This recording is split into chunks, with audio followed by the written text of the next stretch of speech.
Shri Gurubhyo Namaha Hari Om. Shri Swami Samarth Charitham. While Swami Samarth was at Mohol, a weaver who was a little eccentric would come to him frequently. The weaver used to ask him to show him the vision of Brahma. The Swami would not reply to him, but the weaver continued to pester him even more. One day, when Shri Swami Samarth was sitting in the temple of Naganath, the weaver approached him as usual and asked him for the vision of Brahman. Swami Samarth pointed his finger in a particular direction and said, "Look there, see the Brahman, look." The weaver looked in that direction and found a huge cobra hanging and swinging its tail. The weaver was seized with fright and started running away from there. Later, he became mad. Gave Swami, taking pity on the weaver, pleaded with Shri Swami Samarth to forgive and cure him.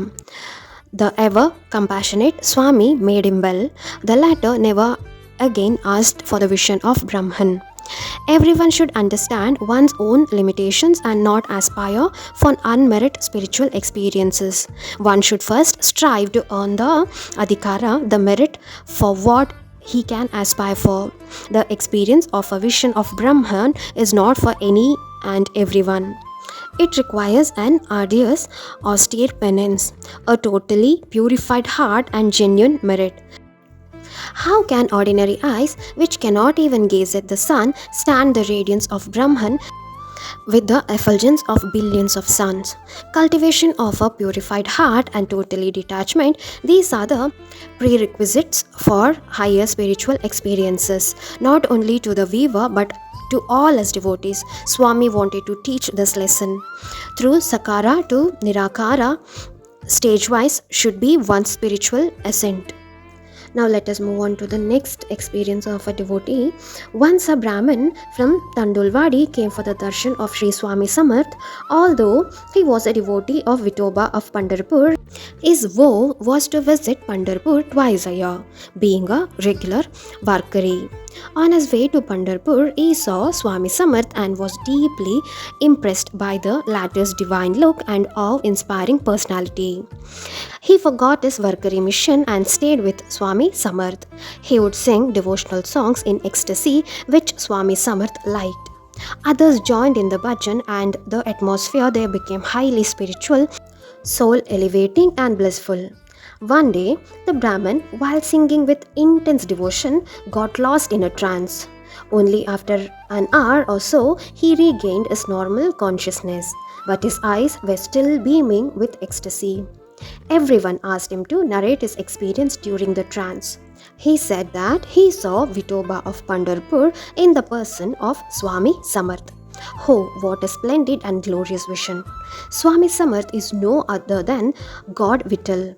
Vittal is not only at Pandharpur but here too. He said in a rapturous tone.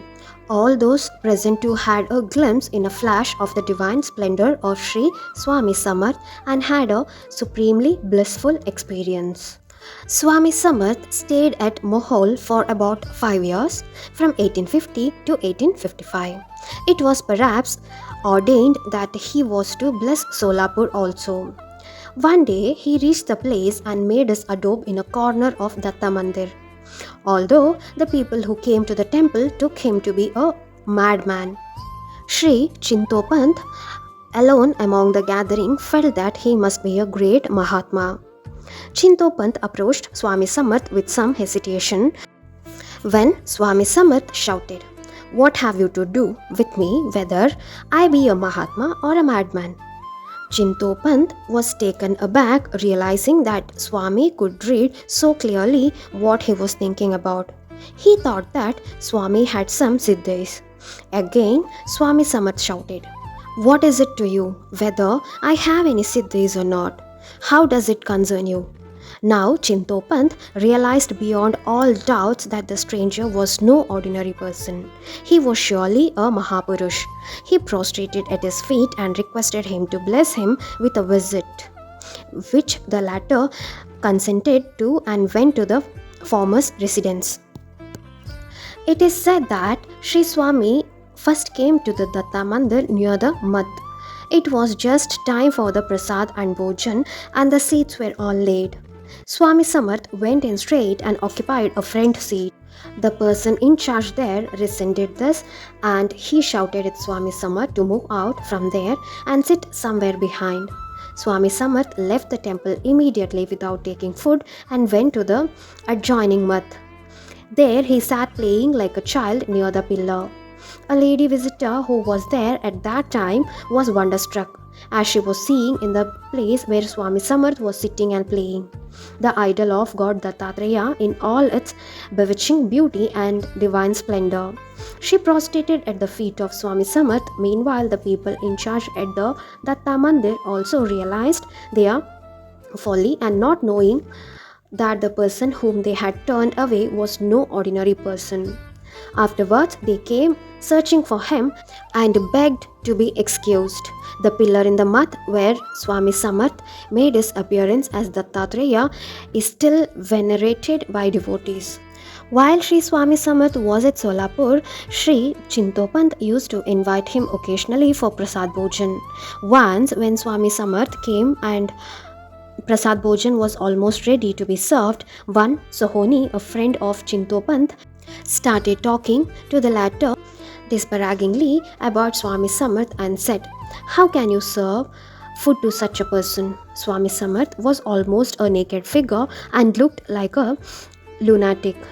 Along with other holy and respectable Brahmins, keep his seat separate in one corner away from others. Chintopant was taken by his friend's words and did accordingly. Swami Samarth got up immediately and walked away, saying, "When you have doubts lurking in your mind, I cannot accept food from you." Chintopant repented very much, begged the Swami's pardon and prayed to him to forgive him and come back. Swami Samarth relented and came back and partook of the bhojan.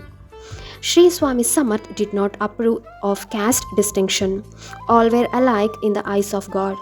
All were the children of one God, and especially when serving food, whether it be high class or a low class person, all were alike. All should be revered as Narayan himself. It was no charity, it was to be deemed a privilege earned to serve and feed the Lord Narayan himself, who was residing equally in all. Equal vision and reverential feeling, they were important. Giving food to another, whoever he may be, was to be deemed as Narayana Seva. Swami wanted to teach this moral to Chintopant. On another occasion, Swami Samarth had come for meals to Chintopant's house. Chintopant worshipped Swami Samarth with all devotion and love, garlanded him, besmeared his body with sandalwood paste, musk powder, perfume, etc.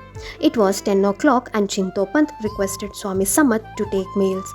His son, Vishnupant alias Dajiba, who was a clerk in the collector's office, had to attend office and reach in time, but it was getting late. He could not take his meal before Swami Samarth did. Vishnupant was becoming restless as it was getting inordinately late for his office. His father asked him to take meals, but Vishnupant did not like to do so and waited. At last, after the Swami had his food, Vishnupant took his meal. He then rushed to the office, worried that he would be very late. Everyone had to sign the roll and mark the time of arrival. Vishnupant went to the head clerk with great trepidation and requested him to give the register, muttering apologies for his late coming. Looking at Vishnupant with surprise, the head clerk inquired why he was wanting the register when he had already signed it and why he is talking about his late coming. Finding his own signature and time already marked punctually in the register, Vishnupant was wonderstruck. He explained the whole episode to his colleagues, tears rolling down his cheeks all the while.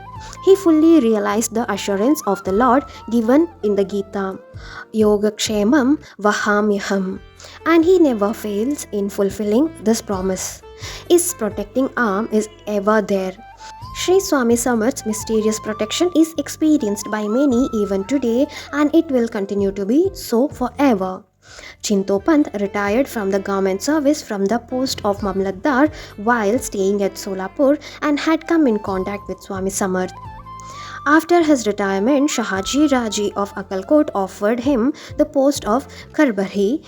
Shri Swami Samarth was staying at that time with Chintopant at Solapur. When the officer of this job came, Chintopant requested the Swami to accompany him to Akalkot.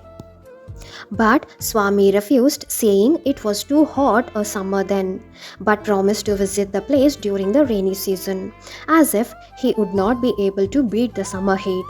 He, who could wade through floods, could defy the fury of the storms, and could even walk over burning cinders, would not have pleaded the excuse of summer heat being unbearable.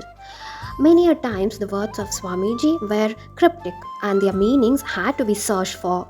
In this case, he could foresee the death of Shahaji Raji, who passed away during the rainy season. After the summer was over, however, Swami Samarth decided to move from Solapur to Akalkot. Winter brought in a good harvest, and in due course, Maloji Raji succeeded to the Gadi of Akalkot.